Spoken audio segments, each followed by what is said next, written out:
के महासचिव रामगोपाल यादव ने योगी सरकार पर गंभीर आरोप लगाए हैं। रामगोपाल ने आरोप लगाया कि उन्हें अतीक के बेटों में से किसी एक के एनकाउंटर की आशंका है। प्रयागराज केस में असली आरोपी मिल नहीं रहे हैं और सरकार दबाव में एनकाउंटर कर रही है। देखिए, बीते दिनों 2 एनकाउंटर किए गए थे उमेश पाल हत्याकांड में, और अब समाजवादी पार्टी के नेताओं की तरफ से लगातार सवाल उठाए जा रहे हैं। और ऐसे में समाजवादी पार्टी के नेता रामगोपाल ने कई गंभीर आरोप सरकार पर लगाए और कहा कि असली आरोपी पुलिस को नहीं मिल रहे हैं और लगातार एनकाउंटर किए जा रहे हैं, जो कि गलत है। और साथ ही योगी सरकार पर भी कई गंभीर आरोप लगाए। रामगोपाल ने कहा कि उन्हें अतीक के बेटों में से किसी एक के एनकाउंटर की आशंका है और यही आशंका अतीक अहमद के परिवार वालों की तरफ से भी जताई गई थी।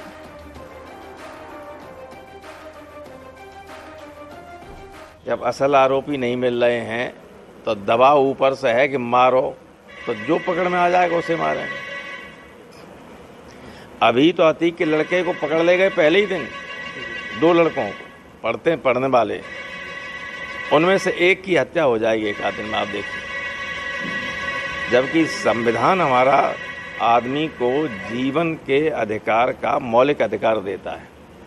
किसी के जीवन को आप ले नहीं सकते विधि सम्मत तरीके के अलावा, और कोई रास्ता नहीं।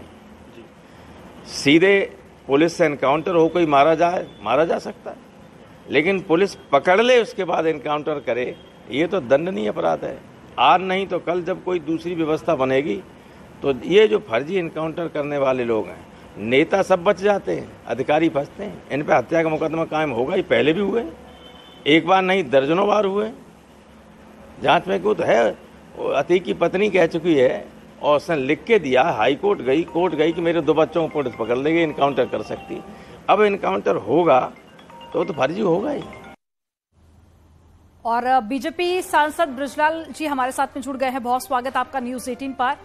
बृजलाल जी, पहले अतीक अहमद के परिजनों की तरफ से ये सवाल उठाए गए थे और अब समाजवादी पार्टी भी लगातार योगी सरकार पर सवाल खड़े कर रही है और साथ ही ये आशंका भी जाहिर की गई कि अतीक अहमद के एक बेटे का एनकाउंटर हो सकता है। क्या कहना चाहेंगे?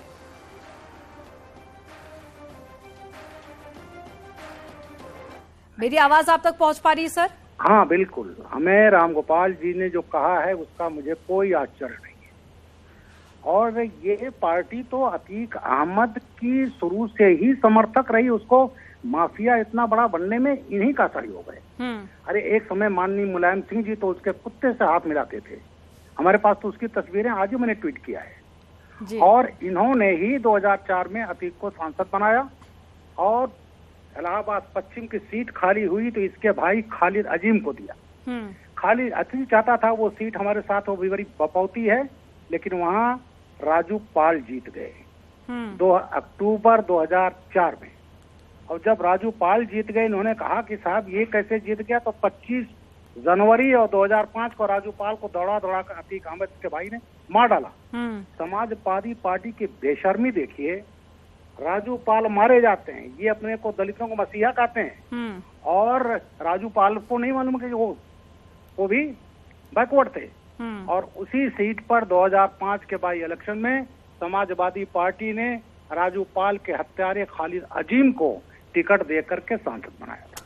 अरे ये पार्टी तो ठीक है सर, लेकिन जो सवाल खड़े हो रहे हैं वो कार्रवाई को लेकर हो रहे हैं। और देखिए, तुरंत जो एक्शन लिया गया है इसको लेकर समाजवादी पार्टी का कहना है कि संविधान का उल्लंघन भी हो रहा है। इससे पहले भी समाजवादी पार्टी के कई नेताओं की तरफ से इस तरह के स्टेटमेंट सामने आए। संविधान का उल्लंघन तब नहीं देखा था इन्होंने जब ये आतंकवादियों के मुकदमे वापस ले रहे थे। लश्कर तोयबा रामपुर में अटैक करके सीआरपी जवानों को मार रही है, ये केस को वापस ले रहे हैं। कचहरी में वकीलों को मार डाला गया, 23 नवंबर 2007 15 वकील और वादकर्ता मारे गए थे। उन सबके 14 मुकदमे इनकी पार्टी अखिलेश यादव ने वापस लिया था। और इनकाउंटर की जहां तक बात है, ऐसा है कि इनकाउंटर का लोग गलत समझते हैं। इनकाउंटर जब अपराधी पुलिस पर फायर करता है तो पुलिस भी सेल्फ डिफेंस में फायर करती है, और ये अधिकार तो आपको भी है, माननीय रामगोपाल जी को भी है। अगर कोई फायर करता है तो आप भी फायर कर सकते हैं, ये अधिकार है। उसी अधिकार के तहत पुलिस फायर करती है। तो ये जो है ये केवल कुछ ना कुछ एक पेशबंदी है। ये अतीक के परिवार को, मुख्तार अंसारी के परिवार को इसी तरह से बचाते आए हैं, बचा रहे हैं। और जो इतना नहीं, प्रदेश में जितने भी माफिया हैं, चाहे अतीक हो, मुख्तार अंसारी हो, विजय मिश्रा हो, कमलेश पाठक हो, अन्ना शुक्ला हो, डीपी यादव, जितने हैं सबको अगर माननीय बनाया है तो समाजवादी पार्टी ने बनाया। और अखिलेश यादव जी तो 2 कदम आगे बढ़ करके आतंकवादियों के। लेकिन बृजलाल जी, एक जो सवाल है वो अक्सर एनकाउंटर के बाद में अक्सर खड़ा होता है कि किसी निर्दोष पर भी अगर ऐसी क्विक एक्शन के चलते कार्रवाई होती है तो उस कंडीशन में क्या होगा।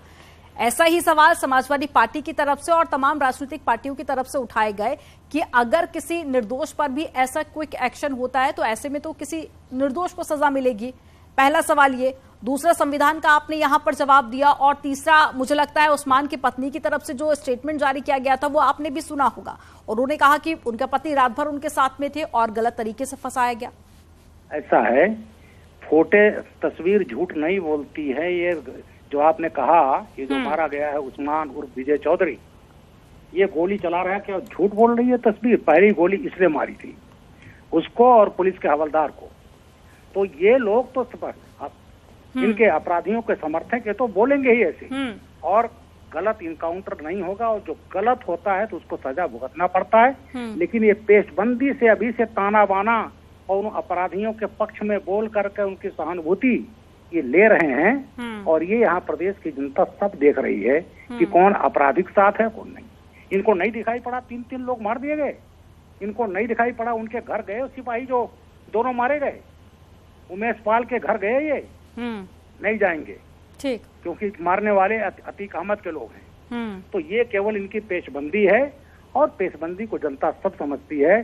फर्जी इनकाउंटर नहीं होते, और अगर कोई करता है फर्जी तो कानून सबके लिए बराबर है, चाहे पुलिस का हो चाहे कोई हो, सजाएं मिलती ही हैं। लेकिन जरा इनको बोल दीजिए कृष्णानंद राय के बारे में कुछ बोल दें।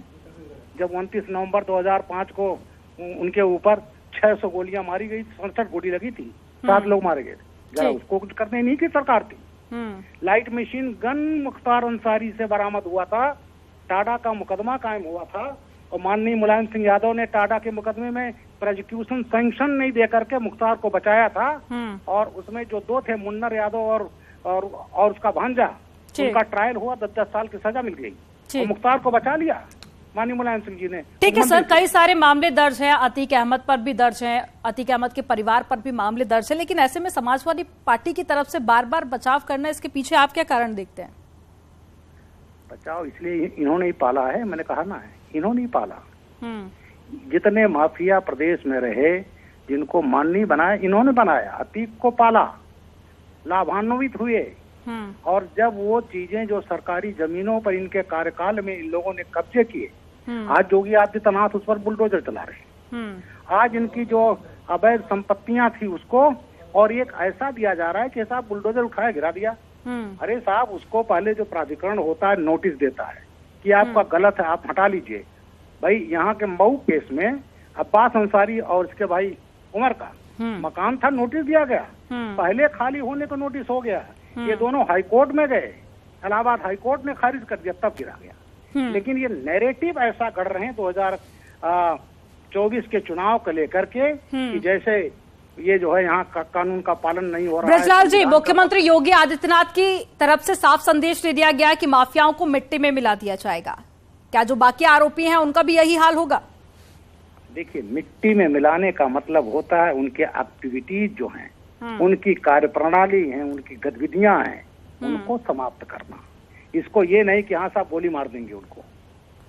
हाँ, ये जरूर है कि ये पार्टी जो है, इस सरकार में गोली का जवाब गोली से दिया जाता है। समाजवादी पार्टी के नहीं, जियाउल हक मार दिए गए थे प्रतापगढ़ में, एसपी द्विवेदी मार दिया गया था मथुरा में, ठीक, और तमाम इंस्पेक्टर मारे गए, पुलिस की गोलियां नहीं चलती थी। लेकिन आज योगी सरकार है, अगर कोई गोली चलाए गोली जवाब देंगे। लेकिन ये जो नैरेटिव कर रहे हैं कि मिट्टी, ठीक है, यानी कि अगर कोई गलत करेगा तो उसे बख्शा नहीं जाएगा। हमारे साथ में जुड़ने के लिए बहुत शुक्रिया आपका बृजलाल जी। और बीजेपी से सांसद सुब्रत पाठक भी हमारे साथ में जुड़ गए हैं। बहुत स्वागत है आपका न्यूज 18 पर। और अभी जो बयान सामने आया है समाजवादी पार्टी के नेता की तरफ से, वो आपने भी सुना होगा। आशंका जताई गई कि अतीक अहमद के बेटों का भी एनकाउंटर हो सकता है, इस पर आपका क्या रिएक्शन? देखो, अब ये समाजवादी पार्टी का चरित्र बिल्कुल उजागर हो चुका है। ये जो माफिया इन्होंने पाले थे, पोसे थे, तो अब कोई भी हम लोग कुत्ता भी पालते हैं तो उसकी भी हत्या होती है तो फिर दुख होता है। तो आज ये माफिया जब इनका अंत निकट आया है तो इनको दुख हो रहा है, और इस दुख को लेकर अब धीरे धीरे रोने लगे भी और चिल्लाने भी लगेंगे। आप देखिएगा कपड़े भी फाड़ने लगेंगे ये लोग। तो कुल मिलाकर इनको माफियाओं से प्रेम है, लेकिन भारतीय जनता पार्टी की सरकार को माफियाओं से कोई प्रेम नहीं है। जो माफिया किसी के बेटे के बाप को मार देता है, किसी माँ के बेटे को मार देता है, किसी पत्नी के पति को मार देता है, उसको जब दर्द नहीं होता, तो इन माफियाओं से जिनको दर्द हो रहा है उन्हीं को हो रहा है जिन्होंने पाला। माफियाओं और जो भी करते हुए लिखते है उसको ही पहुंचता। तो सुब्रत जी, क्या बाकी का भी यही हाल होगा जो कि इस पूरे हत्याकांड में शामिल थे? देखो, किसका क्या होगा मैं नहीं जानता। अगर इन लोगों को अगर कानून से नहीं खेलना था, सरेंडर कर देते। पहले बात तो ये हरकत ही नहीं करते। अब हरकत उनसे हुई है तो अपने आप को सरेंडर कर देते। अब सरेंडर नहीं कर रहे हैं तो भाग रहे हैं। भागने में तो फिर कब तक भागते रहेंगे? भागते भागते तो फिर भाग जाएंगे ना। ठीक है, लेकिन सुब्रत पाठक जी, समाजवादी पार्टी की तरफ से ये भी सवाल खड़ा किया, क्या एनकाउंटर करके ही उत्तर प्रदेश में राम राज्य आएगा? अब समाजवादी पार्टी जब इन अपराधियों से आमजनों का एनकाउंटर कराती रही तब यह बात नहीं सोचती थी। समाजवादी पार्टी जब इनको जेलों में रखकर बिरयानी खिलाती रही तब यह बात नहीं सोचती थी।